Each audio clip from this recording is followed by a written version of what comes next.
चक्षुरुन्मिलितं येन तस्मै श्रीगुरुवे नमः। श्रीचैतन्यमनोभीष्टं स्थापितं येन भूतले स्वयं रूप कदाम्यहं ददाति स्वपदान्तिकम्। वन्देऽहं श्रीगुरो श्रीयुतपदकमलं श्रीगुरुन् वैष्णवांश्च श्रीरूपं साग्रजातं सहगण रघुनाथान्वितं तं सजीवं साद्वैतं सावधूतं परिजनसहितं श्रीकृष्ण चैतन्यदेवं श्रीराधा कृष्णपादान् सगण ललिता श्रीविशाखान्वितांश च। हे कृष्णा करुणा सिन्धु दीनबन्धो जगत्पते गोपेश गोपिका कान्त राधा कान्त नमस्तुते। तप्त काञ्चन गौरांगी श्रीराधे वृन्दावनेश्वरी वृषभानुसुते देवी प्रणमामि हरिप्रिये। वाञ्छाकल्पतरुभ्यश्च कृपा सिन्धुभ्य एव च पतितानां पावनेभ्यो वैष्णवेभ्यो नमो नमः। नम ॐ विष्णुपादाय कृष्णप्रेष्ठाय भूतले श्रीमते भक्तिवेदान्त स्वामी इति नामिने। नमस्ते सारस्वते देवे गौरवाणी प्रचारिणे निर्विशेष शून्यवादी पाश्चात्देशतारिणे।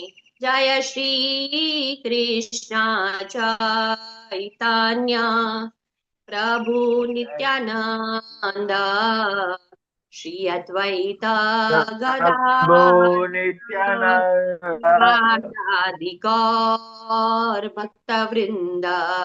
हरे कृष्णा हरे कृष्णा कृष्ण कृष्ण कृष्ण कृष्ण हरे हरे कृष्णा हरे राम हरे कृष्णा राम कृष्णा हरे हरे राम हरे हरे हरे राम हरे हरे हरे राम राम कृष्ण माता जी। राम राम राम राम हरे हरे हरे हरे।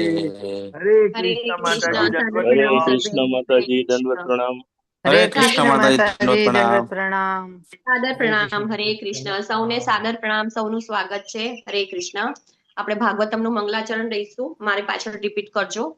ઓમ નમો ભગવતે વાસુદેવાય. ओम नमो ओम नमो भगवते भगवते वासुदेवाय। वासुदेवाय। ઓમ નમો ભગવતે વાસુદેવાય. ओम नमो ओम नमो भगवते वासुदेवाय। भगवते वासुदेवाय। ઓમ वासुदेवाय નમો ભગવતે વાસુદેવાય. ओम ओम नमो नमो भगवते भगवते वासुदेवाय। वासुदेवाय।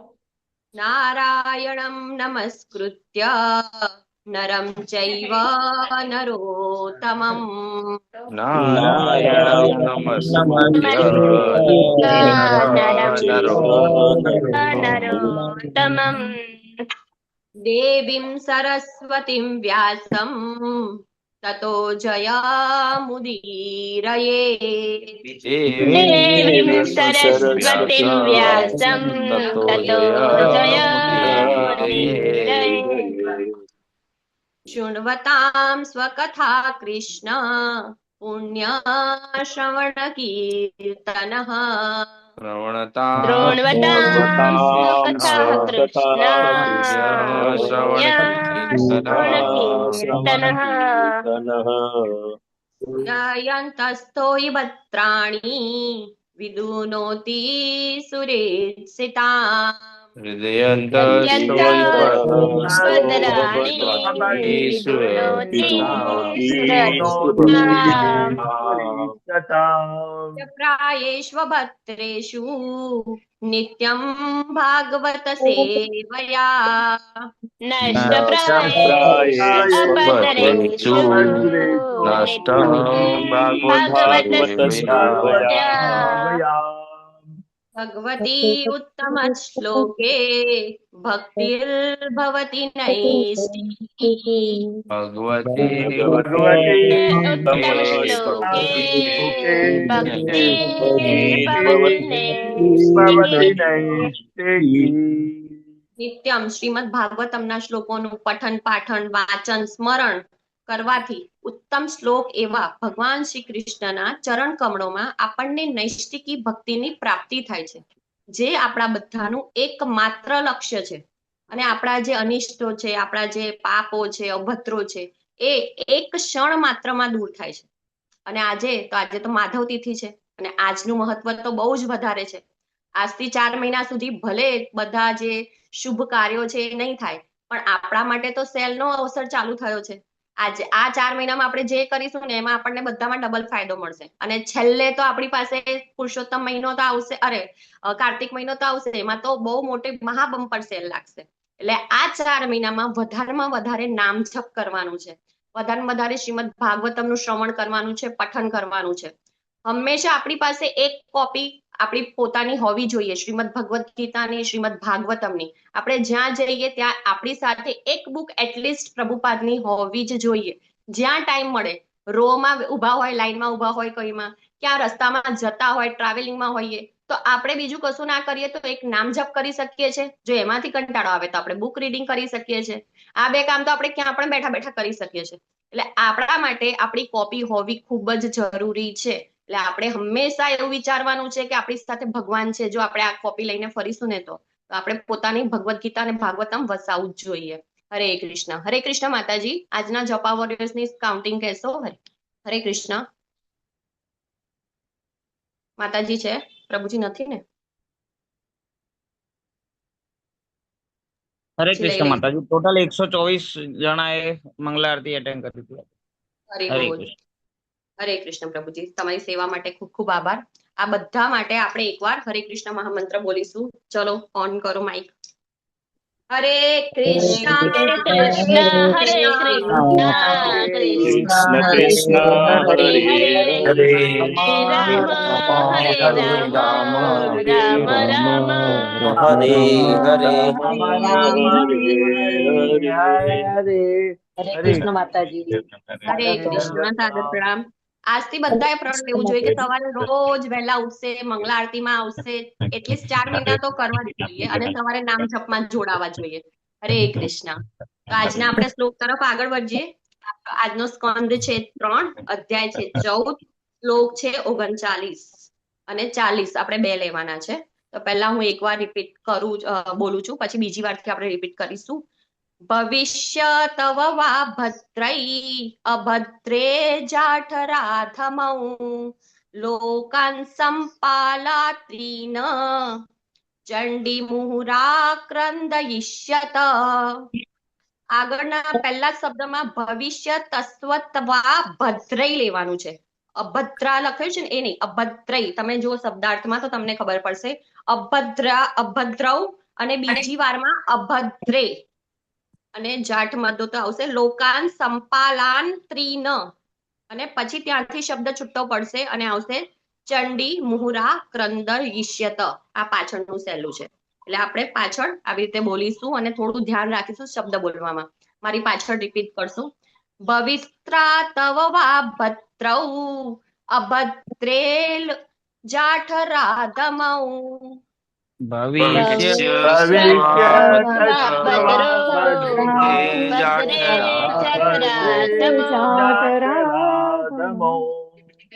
લોકાન સંપાલાન ત્રીન ચંડી મુહુરાક્રંદયિષ્યત.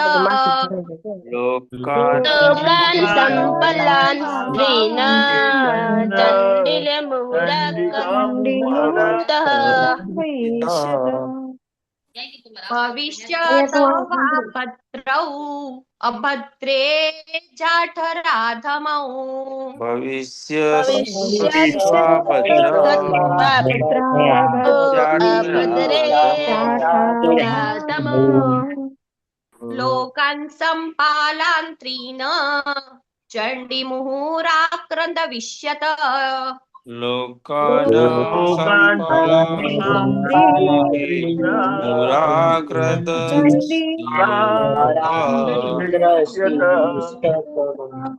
भविष्यतव वा भद्रौ अभद्रे जाठराधमौ भद्रो अभद्रे जातराधमो लोकान् सम्पालान्त्रीन् चण्डीमुहुराक्रन्दयिष्यत लोकान्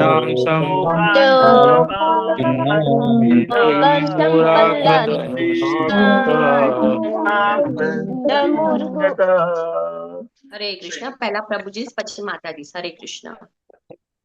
भविष्यस्तव अभद्रे जठराधमो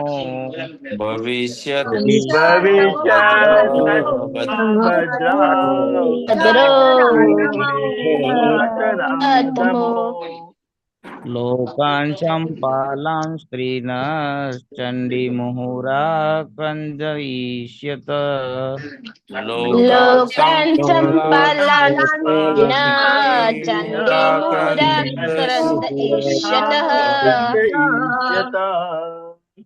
भविष्यतस्य वा भद्रौ अभद्रे जातराधमो भविष्यत अभद्रो अभद्रे जातराधमो लोकान् सम्पालान् स्त्रीन् चण्डीमुहुराक्रन्दयिष्यत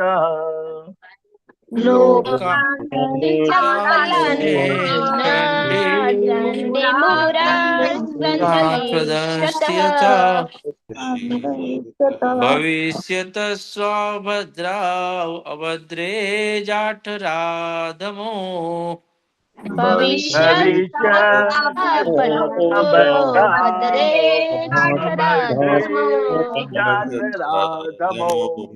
लोकान् सपालान् स्त्रीन् चण्डीमुहुराक्रन्दस्यन्तः लोकान् सम्पालान् चण्डीमुहुराक्रन्दयिष्यतः भविष्यतस्तव भद्रा अभद्रे जाठराधमो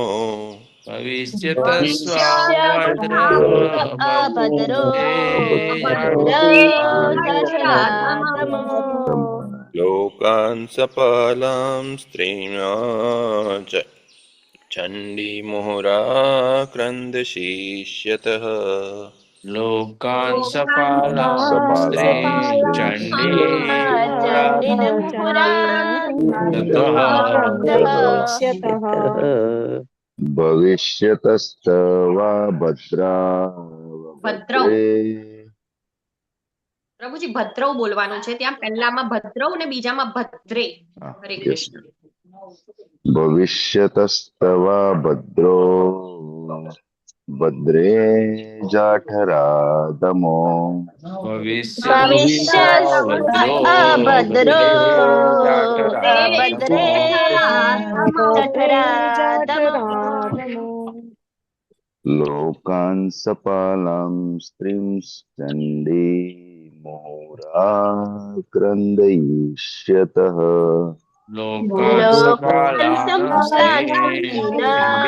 चण्डीमुहुराक्रन्दयिष्यतः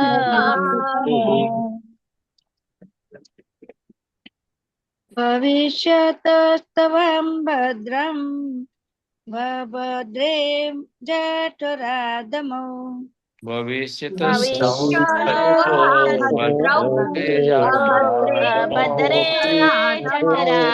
जठराधमो લોકાન સફલમ સ્ત્રીણામ ચંડીમુરાકંદ્ર ઈષ્યતઃ લોકાન લોકાન સફલાં સફલાં સ્ત્રીણાં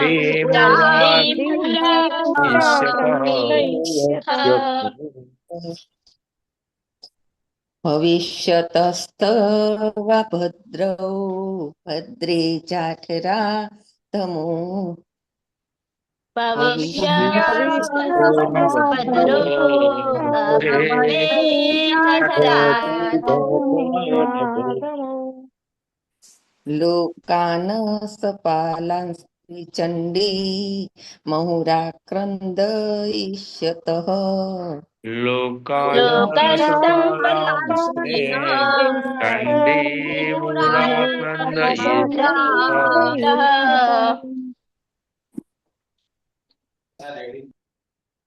ભવિષ્યસ્તસ્વા ભદ્રો અભદ્રે જઠરાધમો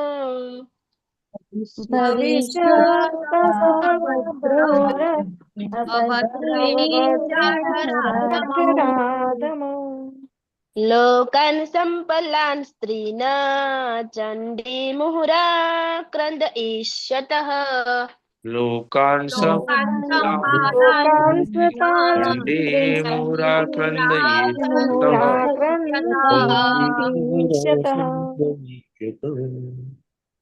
હરે કૃષ્ણ. કોઈને બાકી છે? આપણે શબ્દાર્થ તરફ આગળ વધીએ. ભવિષ્યતસ્તા ભદ્રા ભદ્રે જઠરાધમો ભવિષ્યસ્તવા ભદ્રો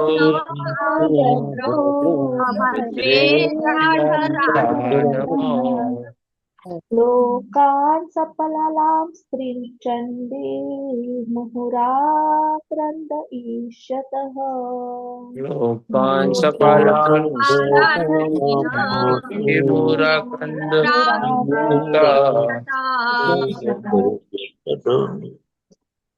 શબ્દાર્થ તરફ આગળ વધીશું. ભવિષ્યત જન્મશે,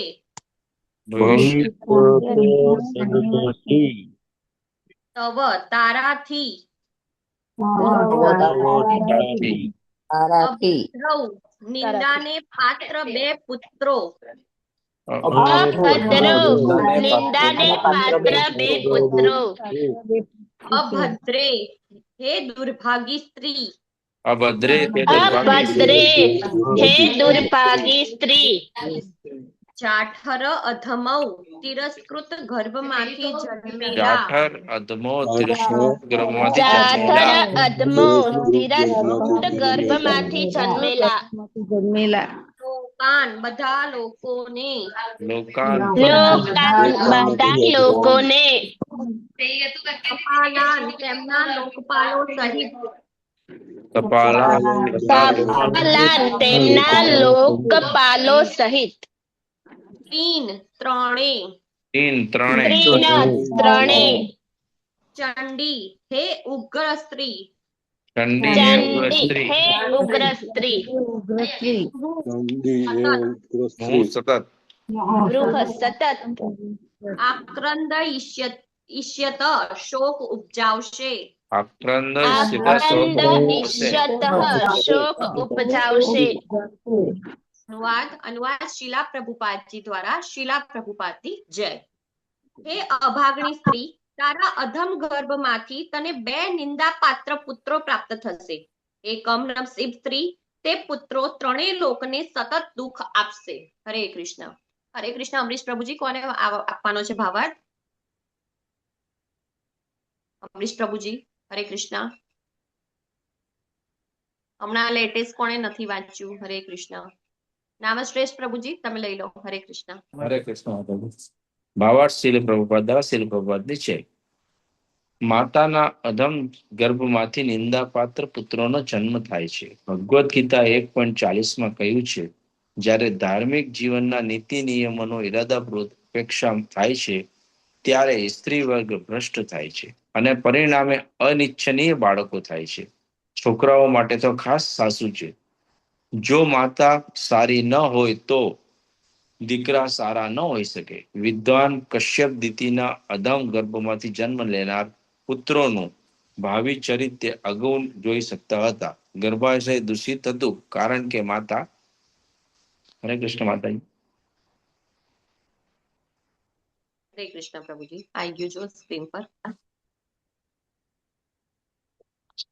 હરે કૃષ્ણ. કારણ કે માતા ધર્મશાસ્ત્રોના સર્વ નિયમો તથા આદેશોનું ઉલ્લંઘન કરીને સમાગમ કરવા પ્રવૃત્ત થઈ હતી. જે સમાજમાં આવી સ્ત્રીઓનું પ્રાધાન્ય હોય ત્યાં સારા બાળકોની અપેક્ષા રાખી ન શકાય. હરે કૃષ્ણ માતા. હરે કૃષ્ણ. સાદર પ્રણામ પ્રભુજી. હવે આગળનો શ્લોક છે, મારી પાછળ રિપીટ એક જ વાર આપણે કરીશું. પ્રાણીનામ હન્યમાનાનામ દીનાનામ કૃતાગસામ. પ્રાણીનામ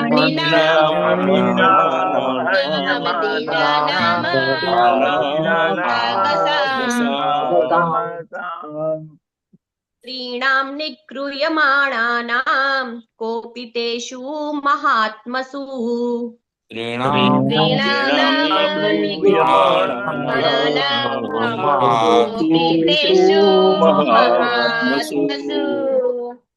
શબ્દાર્થ લઈશું. શબ્દાર્થ શ્રીલા પ્રભુપાદજી દ્વારા. હરે કૃષ્ણ. પ્રાણીનામ પ્રાણીઓનો, હન્યમાના નામ વધ કરવા લાગશે ત્યારે, અન્યમાનાના વધ કરવા લાગશે ત્યારે, દીના નામ દીનજનોનો, અકૃત આગસામ નિરઅપરાધીઓનો,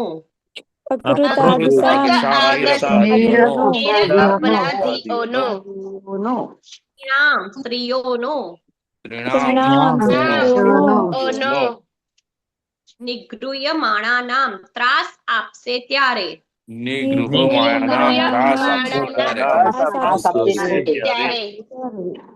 કોપિતેષુ ક્રોધે ભરાઈને,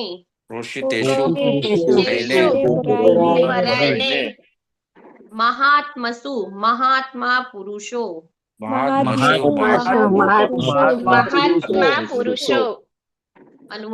અનુવાદ શીલા પ્રભુપાદજી દ્વારા. શીલા પ્રભુપાદની જય. તેઓ ગરીબ નિરઅપરાધ જીવાત્માઓને મારી નાખશે, સ્ત્રીઓને ત્રાસ આપશે અને મહાત્મા પુરુષોને ક્રોધાવિષ્ટ કરશે. હરે કૃષ્ણ. હરે કૃષ્ણ. મધુબેન ચાવડા માતાજી. હા માતાજી, મધુબેન પરમાર માતાજી છે. હરે કૃષ્ણ. હરે કૃષ્ણ મધુરબેન માતાજી. પ્રભુજી બીજા કોઈને આપી દઈએ. તો ધર્મિષ્ઠા સાથે માતાજી. ધર્મિષ્ઠા માતાજી તમે વાંચી લો. હરે કૃષ્ણ. કૃષ્ણ શ્રી પ્રભુપાદ કી છે.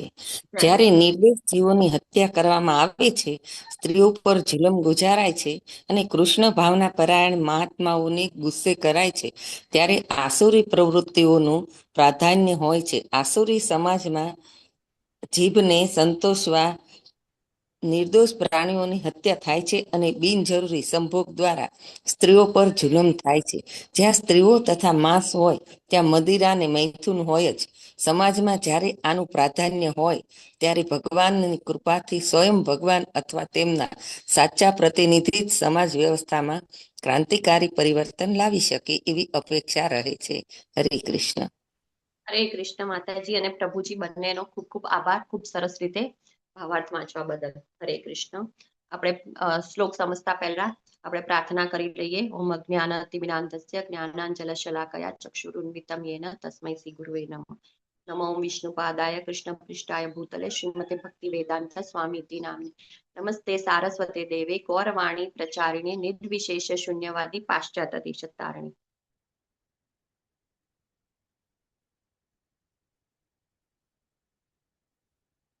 હરે કૃષ્ણ. શ્રીલા પ્રભુપાદ કી જય, ગુરુ મહારાજ કી જય. પહેલા તો આપ સૌને મારા સાદર પ્રણામ અને આપના ચરણોમાં મારા પ્રણામ અને પહેલેથી જ માફી માંગી લઉં છું. વાંછા કલ્પતરુભ્યશ્ચ કૃપા સિંધુભ્યૈવ ચ પતિતાનાં પાવનેભ્યો વૈષ્ણવેભ્યો નમો નમઃ. હરે કૃષ્ણ. અને હું જે કંઈ પણ બોલું એ ગુરુ, સાધુ અને શાસ્ત્ર પ્રમાણે બોલું એવા આશીર્વાદની યાચના કરું છું. તથા આપ સૌ વૈષ્ણવનો ખૂબ ખૂબ આભાર મને આ તક આપવા માટે. તો આજનો આપણો સ્કંદ છે 3. સ્કંદ 3 નું નામ છે પૂર્વવત સ્થિતિ અને આજનો આપણો અધ્યાય છે 14, એનું નામ છે સંધ્યાકાળે દીતીનું ગર્ભાધાન. અને આજને આપણા શ્લોક છે 39 અને 40. એમાં દીતીના જે પુત્રો થવાના છે એ કેવા હશે એના વિશે કશ્યપ મુનિ કહી રહ્યા છે. આપણે આટલા દિવસોથી ગૃહસ્થાશ્રમ વિશે સમજી ગયા છે. ગૃહસ્થાશ્રમ એટલે ગૃહસ્થ વત્તા આશ્રમ. ગૃહસ્થમાં રહેવાનું છે, ઘરમાં રહેવાનું છે, અને આશ્રમ એટલે આપણે કોઈના આશ્રય લેવાનું છે. આશ્રય એટલે એવો આશ્રય નહીં કે પતિ પત્નીના આશ્રય લે કે બાળકો માતા પિતાના આશ્રય લે. આશ્રય રહેવાનો મતલબ છે આપણે ભગવાન શ્રી કૃષ્ણના આશ્રય રહેવાનું છે. એને કહેવાય છે ગૃહસ્થાશ્રમ. નહીં તો આપણે શું કહેવાયશું? ગૃહમેદી. કેમ કે આપણું સેન્ટર પોઈન્ટ જો આપણી ઇન્દ્રિય તૃપ્તિ હશે તો આપણે ગૃહમેદી કહેવાયશું. પણ આપણું જે સેન્ટર પોઈન્ટ આપણા ઘરનું ભગવાન શ્રી કૃષ્ણ હશે ત્યારે આપણે સાચા ગૃહસ્થાશ્રમમાં છીએ એ કહેવામાં આવે છે. તો ગૃહસ્થાશ્રમમાં મેં પહેલા પણ કીધું હતું તેમ પતિ પત્ની એક ગાડીના 2 વ્હીલ હોય, 2 વ્હીલર હોય તો એમાં જો 2 પૈડામાંથી કોઈ એક પૈડું પણ બરાબર ના હોય ને તો આપણી ગાડી બરાબર ચાલે નહીં. એવી રીતે ગૃહસ્થાશ્રમમાં પણ પતિ પત્ની બંને પૈડા જેવા છે અને બંનેની ફરજો એમ તો મોસ્ટલી સમાન જ છે. એક જેવી નથી પણ સમાન છે. પત્નીનો ધર્મ શું હોય છે? તો પતિને સાથ આપવાનો હોય છે હંમેશા. બીજું હોય છે ઘરમાં આધ્યાત્મિક વાતાવરણ ઉત્પન્ન કરવાનું, જાળવી રાખવાનું કામ હોય છે માતાજીનું, એટલે કે પત્નીનું. ત્રીજું છે પતિને ભગવાનની સેવા કરવા માટે પ્રેરિત કરવા માટે તથા મદદ કરવા માટેનું વાતાવરણ પણ પત્નીએ જ ઊભું કરવાનું હોય છે. આપણે બધા જોઈએ છે કે માતાજી જલ્દી ભક્તિમાં આવી જાય પણ પ્રભુજી આવતા નથી, એમને બહુ જ વાર લાગે છે. તો એના માટે પત્નીની ફરજ છે અજાણ્યા પણ એમને પ્રસાદ ખવડાવે. કઈ નહીં તો આપણે મહામંત્ર બોલીએ તો એ એમના કાને જશે તો ધીરે ધીરે સુકૃતિઓ વધશે અને પ્રભુજી પણ આ તરફ આગળ વધશે. અને ચોથું સૌથી ઇમ્પોર્ટન્ટ કામ છે માતાજીઓનું, એ છે બાળકોને કૃષ્ણ ભાવનાના સંસ્કાર આપવા. માતા જ સંસ્કાર આપે છે. એટલે જો માતા ભક્તિમાં હશે તો બાળકો આપોઆપ આવી જ જશે. અને તેવી જ રીતે પતિનો પણ ધર્મ હોય છે. શું હોય છે? તો પત્નીની રક્ષા કરવાની હોય છે. ગમે તે સમયે ગમે તે પોઝિશનમાં એમને પત્નીની રક્ષા કરવાની હોય છે. બીજું છે તેમનું સન્માન કરવાનું હોય છે. અને ત્રીજું છે આધ્યાત્મિક ઉન્નતિમાં સહાય કરવાનું. એવું નથી કે પતિ જો ભક્તિમાં ના હોય તો પત્નીને પણ ભક્તિ કરવા ના દે, પણ એમને શું કરવાનું છે? સાથ આપવાનું છે. અને જો આપણા ઘરમાં આપણા પતિ અથવા તો બીજા બધા મેમ્બર્સ આપણને માળા કરવા દેતા હોય, ભગવાનની ભક્તિ કરવા દેતા હોય ને તો પણ આપણે પોતાને સૌભાગ્યશાળી સમજવું જોઈએ. બાકી કેટલાય ઘરોમાં તો એ પણ કરતા નથી ને માતાજી સંતાઈને રાત્રે બધા ઊંઘી જાય ત્યારે માળા કરતા હોય છે. એટલે કે પતિ પત્ની વચ્ચે આ થોડું અન્ડરસ્ટેન્ડિંગ હોવું જોઈએ. પરંતુ આપણે અહીં જોઈએ છે તો દીતી માતા પોતાની કામ વાસનાથી પ્રેરિત થઈને સંધ્યા સમયે સંભોગ કરવાનું કાર્ય કરી બેઠા છે.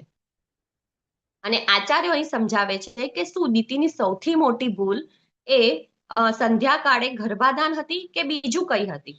તો આચાર્યો એના માટે કહે છે કે સંધ્યા સામે કામ વાસના થઈ એ ખોટી વસ્તુ નથી, પણ દીતીએ પોતાની ક્ષણિક ઈચ્છા માટે શાસ્ત્રો તથા ગુરુની આજ્ઞાને એના કરતા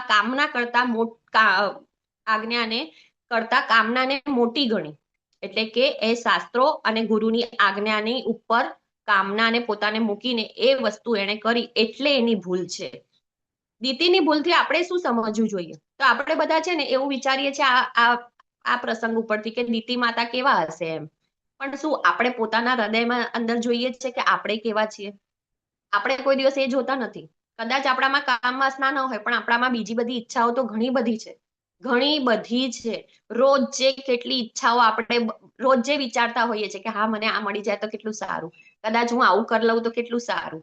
અહીં દીતી માતાના પ્રસંગ દ્વારા આપણને કહેવામાં આવે છે કે આ બધું બીજામાં જોવાને બદલે પોતાનામાં જુઓ. બીજાના દોષો જોવા કરતા પોતાના દોષો જોવાની હંમેશા ટેવ પાડવી જોઈએ. બીજા પણ નહીં કહેતા એક આંગળી કરીએ તો 4 આંગળીઓ આપણી તરફ હોય છે. એને એટલે કે છે કે આ દીતીના કેરેક્ટર પરથી આપણે બીજાના દોષો જોવાના નથી, પણ આપણા અંદર કયા દોષો છે, આપણા અંદર કઈ એવી કામનાઓ છે જે આપણને ભક્તિથી દૂર કરી રહી છે, એનું આપણે વિચારવાનું છે કે આનું શું હું કરી શકું. દીતીની આ છે, જ્યારે આપણે પણ જ્યારે કામ, ક્રોધ કે અહંકારમાંથી પ્રેરિત થઈએ છીએ અથવા ગ્રસ્ત થઈએ છીએ, ત્યારે શું થાય છે ખબર છે? આપણામાં ધીરે ધીરે આસુરી વૃત્તિ ઉપર આવે છે. આમ તમે કોઈ પણ મનુષ્યને સામાન્ય જીવનમાં જુઓ ને તો એટલો બધો ક્રોધી કે અભિમાની કે અહંકારી નહીં દેખાય, પણ તમે એને કોઈ જગ્યાએ એક ક્રોધી કે અહંકારી તમને દેખાઈ જાય ત્યારે એના ગુણો ખબર પડે છે. અને હમણાં તો રસ્તા પર જતા હોય ને થોડી ગાડી એકબીજાને અડી જાય ત્યારે ખબર પડી જાય કે કેટલા બધા એ લોકો અહંકારી છે ને એકબીજાને કેટલા બધી, ત્યાં તો ખબર પડી જાય કે આ માણસ કેટલો કામી હશે, કેટલી બધી ઈચ્છાઓ છે એને, એની ગાડીની ખબર છે કે મારી ગાડીને કશું ના થવું જોઈએ બસ. એટલે કે જ્યારે પણ આપણે કામ, ક્રોધ અને અહંકારથી ગ્રસ્ત થઈએ છીએ ત્યારે આપણામાં આસુરી વૃત્તિ પ્રગટ થાય છે. આપણે ભગવદ્ ગીતામાં પણ જોઈએ છે કે પહેલાના યુગોમાં, અલગ અલગ યુગોમાં જે દેવો અને અસુરો હતા એ અલગ અલગ લોકોમાં હતા, પછી અલગ અલગ દેશમાં આવ્યા, પણ કલયુગમાં એક જ માનવીની અંદર દેવો અને અસુર, દૈવી પ્રવૃત્તિ અને આસુરી પ્રવૃત્તિ બંને જ છે. જેમ આપણે જોઈએ છે કે સૂકો કચરાનો ઢગલો કરીને વાળીને મૂક્યો હોય અને એને સહેજ દિવાસળી ચાપવામાં આવે ને તો કેવો ફટ કરીને ભડકી જાય છે. એવી રીતે આપણો કામના વેગ પણ આવા જ છે. કામનો વેગ છે, ક્રોધનો વેગ છે, એને આ આસુરી પ્રવૃત્તિને લીધે બહાર આવતા વાર નહીં લાગતી, તરત જ બહાર આવી જાય છે. પરંતુ આ જ વસ્તુ દૈવી વૃત્તિ માટે બહુ જ અઘરી છે. જો કોઈને કહેવામાં આવે કે એક નામ જપ કરો, અથવા તો સવારે વહેલા ઉઠો, શાસ્ત્રો વાંચો, પ્રભુપાદના લેક્ચર સાંભળો, કાં તો ભગવાન શ્રી કૃષ્ણની કથાઓ સાંભળો, આ બધી વસ્તુઓ કરતા છે ને બહુ વાર લાગે આપણને. તમે કેટલાય વર્ષો સુધી જો આ બધું કરતા હોય અને જો એક દિવસ તમે વિચાર લીધું કે હવે મારે આ બધું મૂકી દેવું છે, ચાલુ કરતા તમને વર્ષોના વર્ષો જતા રહ્યા હશે, પણ એને મૂકતા એક દિવસ પણ નહીં લાગે. એક દિવસમાં આપણે આ બધું સારી પ્રવૃત્તિઓ ભૂલી જઈશું અને શું કરવા લાગીશું? આસુરી વૃત્તિમાં લાગી જઈશું. એટલે કે દૈવી પ્રવૃત્તિઓ પ્રગટ થતા બહુ જ વાર લાગે છે અને એના માટે માનવીએ બહુ જ મહેનત કરવી પડે છે. પરંતુ આસુરી વૃત્તિઓને પ્રગટતા વાર લાગતી નથી. એને તો ફટ દઈને ખાલી એક ચિંગારી આપીએ ને તો તરત આસુરી વૃત્તિઓ બહાર આવી જાય. અને આ શ્લોકની વાત કરીએ તો જ્યારે દીતીને ભાન થાય છે કે તેનાથી ભૂલ થઈ ગઈ છે ત્યારે તે ભયભીત થઈ જાય છે અને તરત જ પોતાના પતિ કશ્યપ મુનિ પાસે પોતાના ગર્ભની રક્ષાની યાચના કરવા જાય છે. એટલે કે દીતી માતા પશ્ચાતાપ થાય છે. દીતી માતાને પશ્ચાતાપ એટલે શું? પશ્ચાતાપ એટલે કે આપણી જે ભૂલો હોય ને એને સહજતાથી સ્વીકારી લઈએ. ગમે તે વસ્તુ આપણાથી ખોટું કાર્ય થઈ ગયું હોય અને આપણે તેને સ્વીકારી લઈએ, એને કહેવાય છે પશ્ચાતાપ. પશ્ચાતાપ થવો એ કોના નિશાની છે? સત્વગુણી માણસની નિશાની છે. આસુરી લોકો આવી રીતે ખબર નહીં પડતી એમને કે મેં આ ભૂલ કરી દીધી છે. હમણાંના જમાનામાં જ જોઈ લો, કેટલા બધા લોકો છે, કેટલી બધી ભૂલો કરે છે, છતાં એમના મોઢા પર કોઈ ગિલ્ટ હોતો નથી કે ના મેં આ ખોટું કર્યું છે. પશ્ચાતાપ એ આપણને કૃતજ્ઞતાનો ભાવ આપે છે અને એનાથી આપણને શું અહેસાસ થાય છે કે ભગવાન શ્રી કૃષ્ણએ મારા માટે આટલું બધું કર્યું અને મેં શું કર્યું? મેં તો એમના નિયમો, એમના આદેશોનું પાલન જ નહીં કર્યું. પશ્ચાતાપ સૌ પ્રથમ આપણા અહંકારને તોડે છે, આપણામાં નમ્રતા આવે છે અને આ જ નમ્રતાની ભૂમિ પર ભક્તિનો પાક ઉભો થાય છે. જો જમીનમાં જો આપણે ઉદાહરણ જોઈએ કે જમીન એકદમ સૂકી હોય અને એમાં બીજ રોપવામાં આવે તો બીજમાંથી છોડ ઉત્પન્ન ના થઈ શકે. પણ જ્યારે જમીન ભીની હોય, થોડી ભીની હોય, ત્યારે જો એમાં બીજ રોપવામાં આવે ત્યારે એમાંથી છોડ ઉત્પન્ન થાય છે. તો આ નમ્રતા વસ્તુ પશ્ચાતાપથી જ આવે છે અને નમ્રતાની ભૂમિ ઉપર જ ભક્તિનું બીજ ઉત્પન્ન થાય છે. દરેક સ્ત્રીની ઈચ્છા હોય છે કે તે માતા બને અને પોતાના સંતાન ઉત્પન્ન કરે. અને પ્રભુપાદજી તો એવું પણ કહે છે કે જ્યારે કોઈ સ્ત્રી માતા બને છે ત્યારે તે વધુ સુંદર દેખાય છે.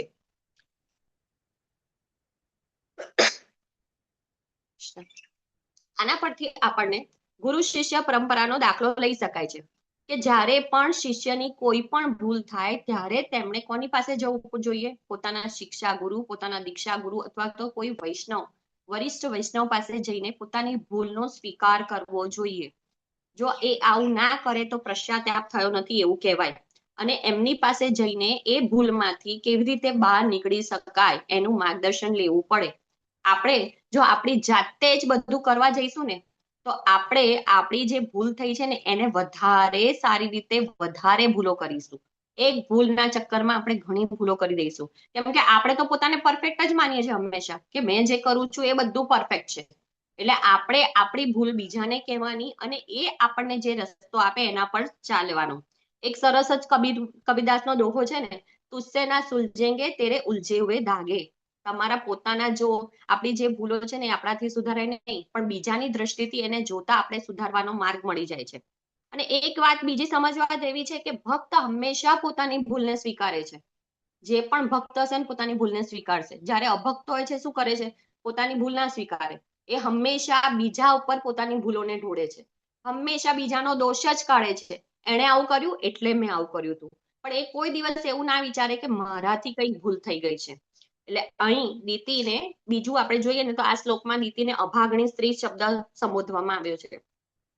આનો અર્થ એવો નથી કે દીતી એ પહેલેથી જ ખરાબ સ્વભાવ વાળી હતી કે એ ખરાબ ચરિત્ર વાળી સ્ત્રી હતી, પરંતુ તેણે જે સંધ્યા કાળે જે કાર્ય કર્યું હતું, પછી બીજું કે તેણે પોતાના પતિની આજ્ઞા નહીં માની, અને ત્રીજું એમની સલાહની ઉપેક્ષા કરી, તેના લીધે તેને અભાગણી સ્ત્રી કહેવામાં આવ્યું છે.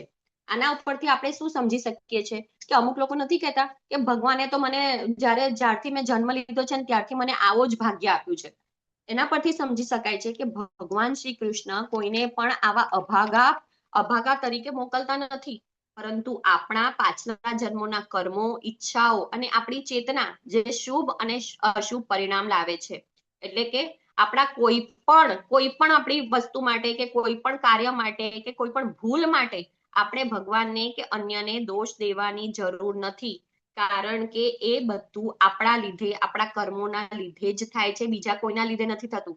આપણે અમુક પરિસ્થિતિઓમાં કોઈને ખોટા બતાવીએ છીએ કે આ તો મારી સાથે આવું જ કરે છે હંમેશા, પણ એ કારણ છે આપણા કર્મોનો.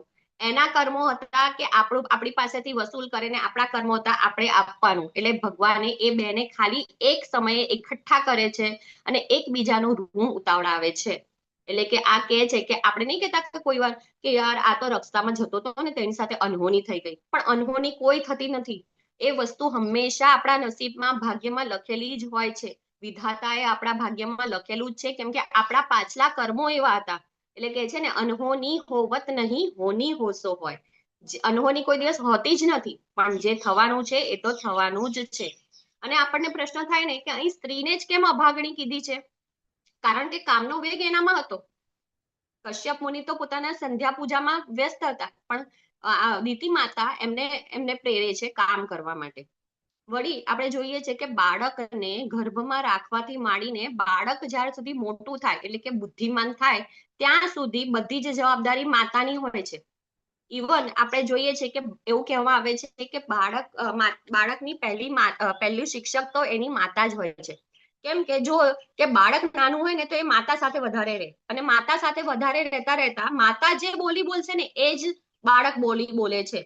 આપણે હંમેશા કોઈને પણ પૂછીએ છીએ તો એક જ વસ્તુ પૂછીએ છીએ, what is your mother tongue? આપણે કોઈ દિવસ નહીં બોલતા કે what is your father tongue, કોઈ દિવસ નહીં બોલતા. આપણે હંમેશા માતૃભાષા, આપણી માતૃભાષા, એટલે કે બાળક જે ભાષા બોલે ને એના ઉપર માતા જ જવાબદાર કહેવામાં આવે છે. અને જ્યારે પણ આપણે જોઈએ છે કે પિતૃ તરફથી શું બાળકને મળે છે, તો પિતા તરફથી આ જે જગત છે એની સાથે શું વ્યવહાર કરવો ને એ બાળકને પિતા તરફથી મળે છે. અને માતા પાસેથી મળે છે સહનશીલતા, મર્યાદા, સંસ્કારો, બોલી, બધા સ્વભાવ, એ બધું એને માતા તરફથી મળે છે. ભગવદ ગીતાના પ્રથમ અધ્યાયમાં પણ આપણે જોયું છે ને કે અર્જુનના ન લડવાના કારણમાં એક કારણ હતું વર્ણ સંકર પ્રજા. અર્જુનને ચિંતા હતી કે જો આ યુદ્ધ થશે અને બધા પુરુષો માર્યા જશે તો જે સ્ત્રીઓ વધશે એના ઉપર જે બીજા પુરુષો છે એ ખોટો એમનો ઉપયોગ કરશે અને તેનાથી વર્ણ સંકર પ્રજા ઉત્પન્ન થશે, જેનાથી કુળ ધર્મનો નાશ થશે. અને શાસ્ત્રોમાં કહેવામાં આવ્યું છે કે જો પુત્ર મૂર્ખ હોય, એટલે કે બુદ્ધિમાન ન હોય, તો એની જવાબદારી કોની હોય છે? પિતાની હોય છે. અને જો પુત્ર અસંસ્કારી હોય, એનામાં કોઈ સંસ્કાર ના હોય, તો તેની જવાબદારી માતાની હોય છે. અને જો પુત્ર દુરાચાર કરતો હોય તો તેની જવાબદારી એની પોતાની હોય છે. કશ્યપ મુનિએ ગર્ભમાંથી જન્મ લેનારા પુત્રોનું ભાવિ ચારિત્ર અગાઉથી જોઈ શક્યા.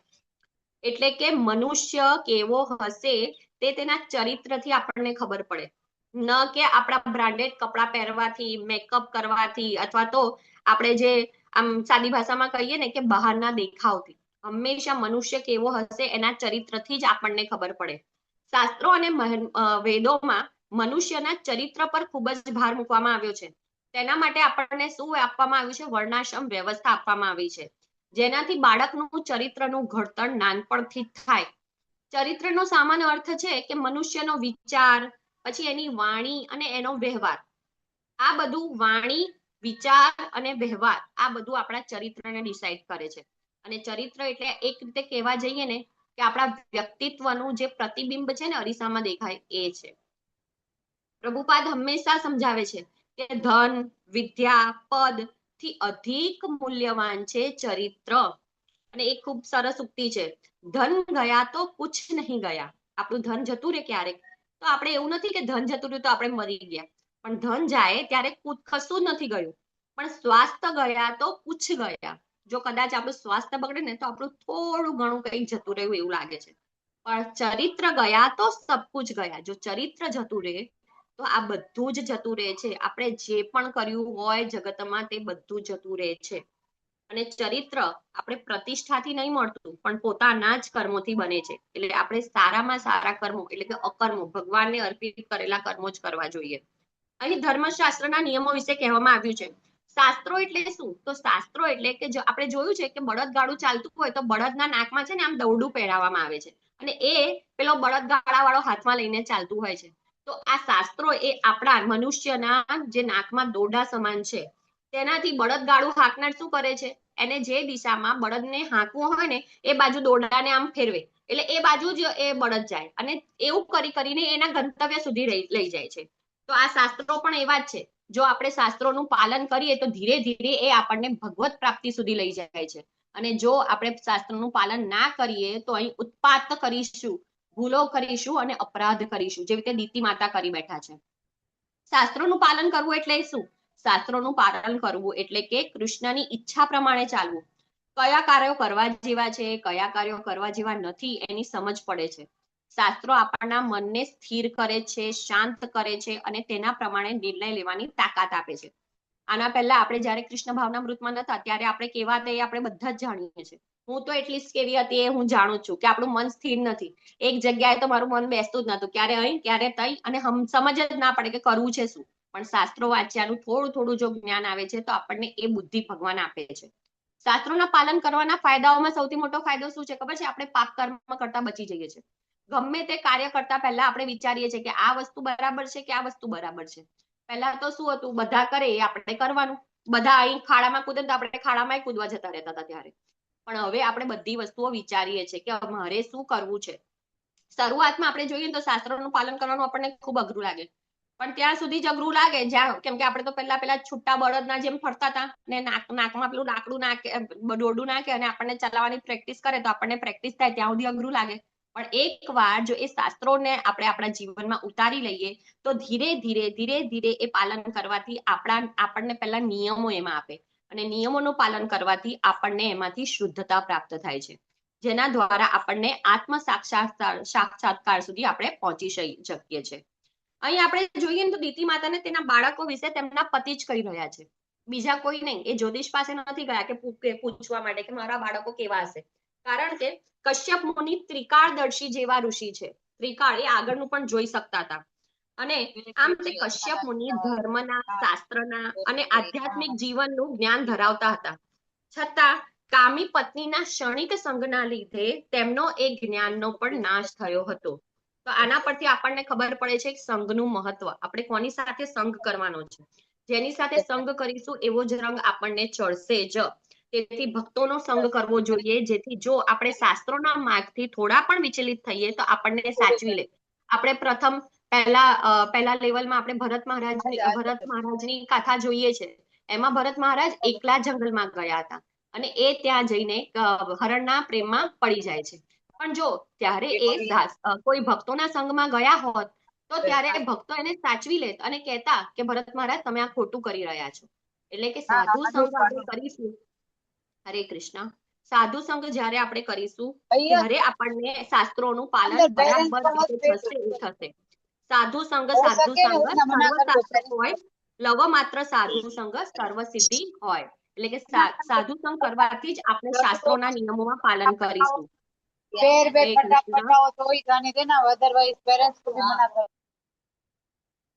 એક મિનિટ.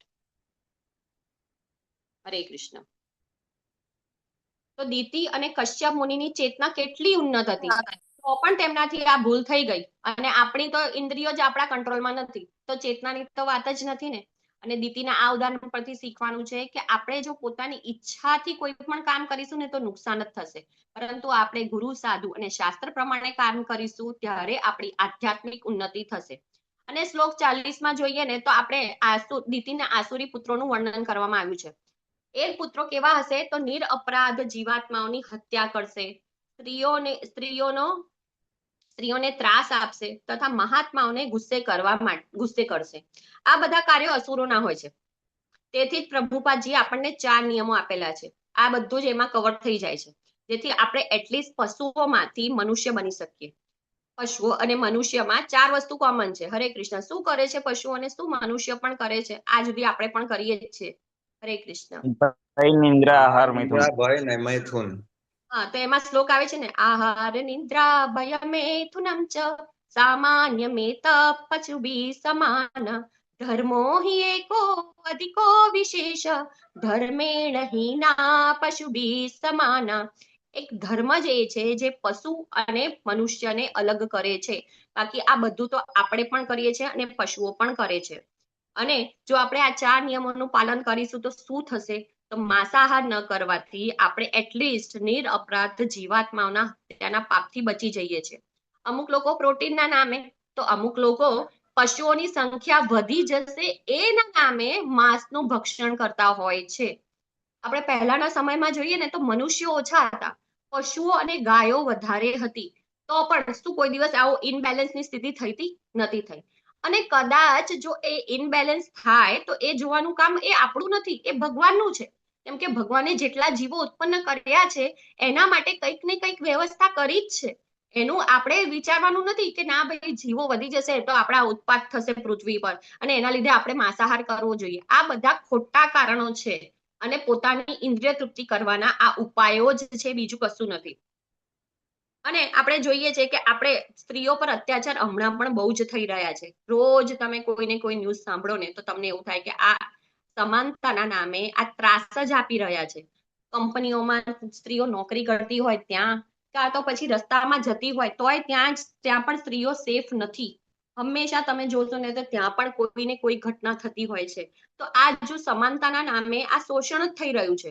કેટલીક સ્ત્રીઓને રમત ગમતમાં આગળ કરવામાં આવે છે ને એમને એવા કપડા પહેરવામાં આવે છે કે જેનાથી જેમને એમને તક આપી છે ને એ લોકો બહુ સારા સમજે છે કે આમણે અમને તક આપી, પણ એ લોકો આંખોથી ઇન્દ્રિય તૃપ્તિ કરવા માંગે છે. અને અહીં જે મહાત્માઓની વાત કરી છે કે એમને કષ્ટ આપશે, એમને ગુસ્સે કરશે. આમે આપણે આ યુગમાં જોઈએ છે ને તો મહાત્મા બહુ જ ઓછા છે, બહુ જ ઓછા છે. અને આસુરી લોકો તો શું કરે છે, એમાં પણ એ અસુરોને આવા મહાત્માઓને ગુસ્સે કરે છે. જેના લીધે એ લોકો આપણને જે પાઠ આપવાનો હોય ને, આપણે સાચી હકીકત કહેવાની હોય ને એ કહેતા નથી. અને છેલ્લી લાઈન ખૂબ જ સરસ છે, જ્યારે કહે છે કે સમાજમાં આ દૂષણો વધે છે ત્યારે ભગવાન પોતે આવે છે. કયો શ્લોક છે ભગવદ ગીતાનો? હરે કૃષ્ણ. ભગવાન આવે છે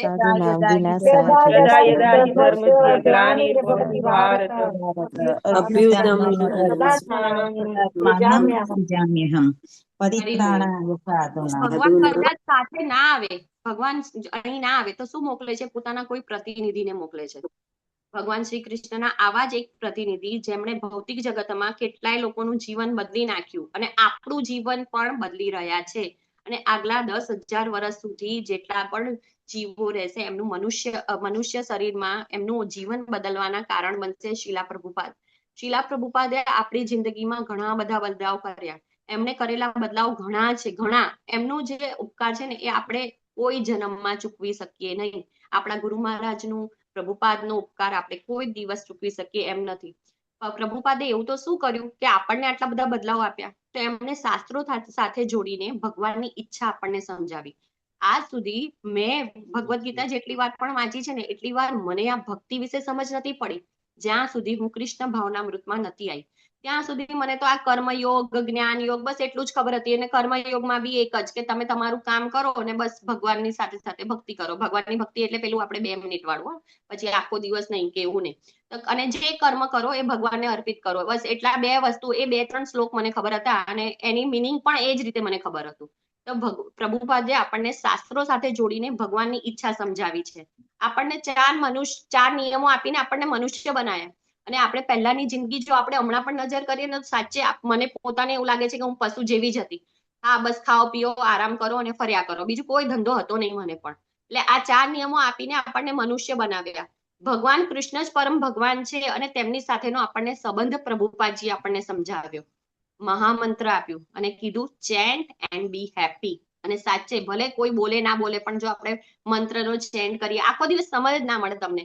તમે ભગવાનની કથા વાંચો, લેક્ચર સાંભળો અને આ મંત્ર કરો ને, તો તમને કોઈની જરૂર પડતી નથી. એ તો મેં જોયું છે. અને આપણે અંદરથી જ ખુશ રહીએ છીએ. બીજા કોઈ આપણને ખુશીનું સાધન જોઈએ જ નહીં, બહારનું કોઈ સાધન. પછી આપણને ખોરાક સાત્વિક આપ્યો અને પ્રસાદ રૂપે ગ્રહણ કરવાનું આપણને પ્રભુપાદજીએ શીખવાડ્યું. આપણા મનુષ્ય જીવનનો શું ઉદ્દેશ્ય છે? આપણે નાના હોઈએ ને તો હું મારી મમ્મી પપ્પાને બહુ પ્રશ્ન પૂછતી હતી કે મેં કેમ આ જગતમાં આવી. એક જ વસ્તુ હતું, મારી મમ્મી કે તને બહુ પ્રશ્ન પૂછવાની ટેવ છે. ત્યાં સુધી, હમણાં સુધી આપણને આ જવાબ મળ્યો નહીં, પણ આપણને હવે ખબર પડી છે કે આ બસ એક જ વસ્તુ છે કે ભાઈ તમે જીવો, આખું જિંદગી જીવો, મરી જાઓ, પછી પાછો મનુષ્ય તરીકે જન્મ, મરી જાઓ. બસ આ જ આપણા જીવનનું ઉદ્દેશ્ય હતું. પણ આપણે પ્રભુપાદજીએ આપણને જીવનનો ઉદ્દેશ્ય આપ્યો છે કે ભગવત ધામ જવાનું છે. આપણને નરાધામમાંથી નરોત્તમ બનાવવાની પ્રક્રિયા આપી છે. ઉત્સવો આપ્યા છે જેથી ભક્તોનો ઉત્સાહ વધે. ચૈતન્ય મહાપ્રભુની વાણીનો શીલા પ્રભુપાદજીએ પ્રચાર કર્યો છે. અને સૌથી મોટી વસ્તુઓ જે મેં બીજા કોઈ જ સંપ્રદાયમાં કે ક્યાં જોઈ નથી, એ છે સ્ત્રીઓને દીક્ષા આપી છે. અને ઓલ્ટર સેવા પણ સ્ત્રીઓને આપી છે. બહારના દેશોમાં તો મારી છોકરી જર્મની રહે છે, એ મને કહે છે કે મમ્મી અહીં તો મોસ્ટલી ઓલ્ટર સેવા માતાજી જ કરતા હોય છે. એટલે એ બધી ફેસિલિટી આપણને કોણે આપી છે? પ્રભુપાદજીએ આપેલી છે. અને ગૃહમેધીમાંથી ગૃહસ્થ બનવાના નિયમો આપ્યા છે. જન્મ મરણના ચક્રમાંથી છૂટવાનો અને મુક્તિનો માર્ગ આપણને બતાવ્યો છે. પંચરાત્રિ વિધિ શું છે, ભાગવત વિધિ શું છે, એ પ્રભુપાદજીએ આપણને સમજાવ્યું છે. ધામનું મહત્વ શું છે એ તેમને સમજાવ્યું છે. ભગવાન શ્રી કૃષ્ણ અને અન્ય દેવતા વચ્ચેનો ભેદ સમજાવ્યો છે. આ સુધી તો આપણામાં એટલે મને આપણે બોલવાની ટેવ છે, પણ હું મારી વાત કરું છું. હું પણ બધા દેવી દેવતાને સમાન જ માનતી હતી. અને કોઈની પણ પૂજા કરો, આપણે કોઈ બી મંદિરે જઈ આવો, કઈ વાંધો નહીં. આપણે તો બધા દેવી દેવતાને, આપણા ઘરમાં પેલું મોલ જેવી સિસ્ટમ હતી, બધા જ ભગવાન હતા કે કોઈને ગુસ્સે કરવાના નહીં, બધાને લઈ આવવાના. ભાઈ કે આપણે શંકર ભગવાનના મંદિરે ગયા તો શંકર ભગવાનની મૂર્તિ ઉઠાઈ લાવવાની. અને જ્યાં ગયા હોય ત્યાંના બધા દેવી દેવતાને એક સાથે મૂકી દેવાના, કોઈને નિરાશ નહીં કરવાના. પણ આપણને તો ખબર જ, મને તો ખબર જ નથી કે ભગવાન શ્રી કૃષ્ણ જ પરમ ભગવાન છે, બીજા બધા દેવી દેવતા નહીં. અને આપણે તો દેવી દેવતાઓની પૂજા એટલી સારી રીતે ને એટલા સરસ રીતે પ્રસંગો ઉજવતા હતા અમે લોકો તો હવે આપણને ખબર પડી છે કે ભગવાન શ્રી કૃષ્ણ કોણ છે અને દેવી દેવતાઓ કોણ છે. અને એમની દેવી દેવતાઓની પૂજા કરવાથી આપણને શું મળશે અને ભગવાન શ્રી કૃષ્ણની પૂજા કરવાથી આપણને શું મળશે એ આપણને પ્રભુપાદજીએ શીખવાડ્યું. એમના જે શાસ્ત્રો આપેલા છે એમના થ્રુ આપણે બધું શીખ્યું છે. આમ તો પ્રભુપાદજીના જે ગુણો છે ને એનું લિસ્ટ કરવા જઈએ ને તો આપણે લખીને થાકી જઈએ એટલા છે. એટલું બધું આપણને સારી રીતે બધું આપ્યું છે. મંદિરો આપ્યા છે. કોઈ મંદિરમાં તમે જાઓ તો તમે જોશો ને તો ભગવાનને એક જ કપડાં કેટલાય મહિના સુધી પહેરેલા હોય છે. અને પહેલા તો આપણે બધા મંદિરો જતા હતા એટલે આપણને બધી જ ખબર છે ત્યાં સફાઈની કેવી વ્યવસ્થા હોય એ બધું. પણ ઇસ્કોન મંદિરમાં જાઓ, રોજ સવારે ભગવાનનો શણગાર થાય 7 વાગે અને દર્શન આરતીમાં ભગવાન રોજ નવા કપડા, રોજ નવો શિંગાર પહેરીને તૈયાર થઈને ઉભા હોય. અને સ્વચ્છતાની વાત તો કઈ અલગ જ છે. તમે સ્વચ્છતા ઇસ્કોન મંદિર જેવી સ્વચ્છતા મેં ક્યાંય નથી જોઈ. અને બીજું સૌથી મોટું મને જે ગમે છે એ છે કે જ્યાં પેલા બીજા બધા મંદિરોમાં આપણે જતા હતા ને, સોરી હું કદાચ કોઈનો હાર્ટ બ્રેક કરું, કે પેલા મંદિરમાં નાળિયેર ને ચુંદડી ને એ બધું લેતા હતા ને ત્યારે જ મને બધું ગમતું નતું, કેમ કે ત્યારે એ લોકો થોડું ચડાવે ને બધું ફેંકી દેતા હતા અને ફૂલો ને એવું બધું મેં જોયું છે એમને ફેંકતા. પણ ઇસ્કોન મંદિરમાં એ કશું કરતા નથી. જો આપણે કદાચ પૂજારીને ફૂલ કે હાર આપીએ તો એ ભગવાનને ધરાવે છે અને પછી એ બધા ભક્તોને પ્રસાદ રૂપે આપે છે. એ વસ્તુ મને બહુ જ ગમે છે. એટલે આ બધું આપણને પ્રભુપાદજીની કૃપાથી બન્યું. આટલા સરસ વિગ્રહો, તમે જ્યાં જાઓ ને તે વિગ્રહોના દર્શન કરો ને તમને કંઈક અલગ જ અનુભૂતિ થશે. અને એ બધાને આપણે જો આંખ બંધ કરીને યાદ કરીશું ને તો આપણને તરત યાદ પણ આવી જાય છે. એટલે શિલા પ્રભુપાદજીએ આપણને આવા અનેક મંદિરો આપ્યા છે, આટલા સરસ અર્ચા વિગ્રહ આપ્યા છે અને એમની પૂજા ભક્તિ શીખવાડી છે. તો આપણને પહેલા ખબર હતી કે આપણે ભગવાનનું દર્શન ચરણ કમળોમાંથી કરવાનું હોય છે. આપણે તો એ જ બધા જે હમણાં કરે છે એ જ કરતા હતા. ભગવાન આગળ જઈએ, આંખો બંધ કરીએ અને બસ આપણી જે વાતો હોય, આપણે જે માંગવું હોય એ માંગી લઈએ કે ભગવાન આટલું કરી દેજે હા મારું. પેલું નહીં કે છે કે આપણે ઝોમેટોનો ઓર્ડર કરતા હોઈએ એવી રીતે કરતા હતા. પણ હમણાં આપણે ત્યાં જઈને ખબર પડ્યું કે ભગવાનના શ્રૃંગારને જોવાનો, ભગવાને કેવા કપડાં પહેર્યા છે, ભગવાને શું એને ઘરેણા પહેર્યા છે અને બહાર આવીને એને મનન કરવાનું, એમનું ચિંતન કરવાનું. ભગવાનની લીલાઓ વિશે આપણને પ્રભુપાદજીએ શીખવાડ્યું છે. પ્રભુપાદજીએ જે લીલાઓ વિશે આપણે બી સિરિયલમાં જે જોયેલી છે એ જ લીલાઓ મેં તો જોયેલી હતી. મેં કોઈ દિવસ શાસ્ત્રો વાંચ્યા નતા. પણ જ્યારે પ્રભુપાદજીની આ જે લીલાઓ વિશેના જે ક્લાસ ચાલે છે એમાં મેં સાંભળ્યું ત્યારે ખબર પડી કે આપણે તો જે સિરિયલમાં જોયું હતું એ તો કેટલું બધું ખોટું બતાવે છે. નારદ મુનિને બધાને કેટલા ખોટા બતાવે છે. પણ હવે આપણને ખબર પડી છે કે નારદ મુનિ તો ભગવાનના પરમ શ્રેષ્ઠ ભક્ત છે. એટલે આ બધી વસ્તુઓ કોણે આપણને આપી છે? પ્રભુપાદજીએ. અને બીજું જોઈએ ને તો એક જણના ઘરે હું ગઈ હતી ત્યારે એમની પાસે ભાગવતમ હતું. તો ભાગવતમ કેટલું હતું? આપણી ભગવદ્ ગીતા જેટલું હતું. એમાં કોઈ શબ્દાર્થ નહીં, કશું જ નહીં, ખાલી બસ શ્લોકો લખેલા હતા. અને એમને પૂછ્યું કે તમે આમ વાંચો છો તો તમને ખબર પડે છે? તો કે આપણે ખબર શું પડવાની, આપણે વાંચીએ છીએ એટલે પતી જાય. અરે પણ વાંચીએ ને સમજ જ ના પડે તો એ શું કામનું છે?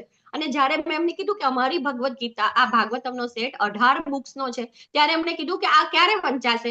મેં કીધું તો તમે વાંચવાની પ્રેક્ટિસ કરશો તો તમારે વર્ષ દોઢ વર્ષમાં આરામથી વંચાઈ જશે. એટલે આવા લોકો પણ પડ્યા છે કે જે ભાગવતમના ખાલી શ્લોકો વાંચીને મિનિંગ એમને ખબર જ નથી કશું. ત્યારે પ્રભુપાદજીએ આપણને દરેક ભાગવતમના દરેક શ્લોકમાં, આપણે આજે પણ જોયું, શબ્દાર્થ વાંચ્યા, એનો અનુવાદ વાંચ્યો, એનો ભાવાર્થ વાંચ્યો. એ ફક્ત ને ફક્ત પ્રભુપાદજીએ જ આપેલો છે. અને એનું રિયલ મિનિંગ કે બધામાં આપણે કરવાની છે ફક્ત ને ફક્ત ભક્તિ, એ પ્રભુપાદજીએ આપણને શીખવાડ્યું છે. અને સૌથી મહત્વનું છે કે એમને શાસ્ત્રો આપ્યા છે.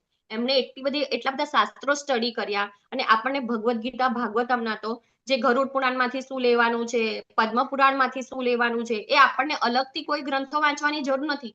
એ બધું જ પ્રભુપાદે સ્ટડી કરીને આપણને એમના પુસ્તકોમાં આપી દીધું છે.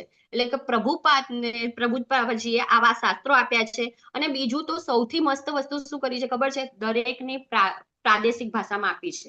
એટલી 90 ભાષામાં, અલગ અલગ ભાષાઓમાં આ બધા પુસ્તકો છપાય છે. એટલે કે જેને જે ભાષા અનુકૂળ હોય ને એ ભાષામાં એ વાંચી શકે છે.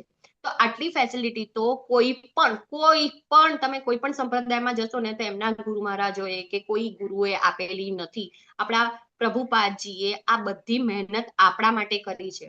એમણે આ બધા જ મુશ્કેલ પરિસ્થિતિમાંથી બહાર નીકળીને આ બધું આપણા માટે આપેલું છે. તો હવે આપણો વારો છે કે પ્રચાર કરવાનો, એમની સેવા કરવાનો, એમની વાણીનો બધે જ પ્રચાર કરવાનો, હરે કૃષ્ણ મહામંત્ર બધાને કહેવાનો. આ સાથે હું મારી માડીને વિરામ આપું છું. જો મારાથી કોઈ ભૂલચૂક થઈ ગઈ હોય તો મને માફ કરજો. અને જે પણ સારું લાગ્યું હોય એ મારા ગુરુ, આચાર્યો અને બધા જ શિક્ષા ગુરુઓની જે મહેનત છે, મારી કશી નથી. હું તો એક સ્પીકરની જેમ બોલી રહી છું. જો મારાથી ભૂલચૂક થઈ ગઈ તો મને માફ કરજો. વાંછા કલ્પતરુભ્યશ્ચ કૃપા સિંધુભ્યેવ ચ પતિતાનાં પાવનેભ્યો वैष्णवेभ्यो नमो नमः। अनंत अनंत अनंत कोटि कोटि वैष्णव वैष्णव वृंद वृंद की की जय। जय। शीला प्रभुपाद की प्रभुपाद जय। की जय। ग्रंथ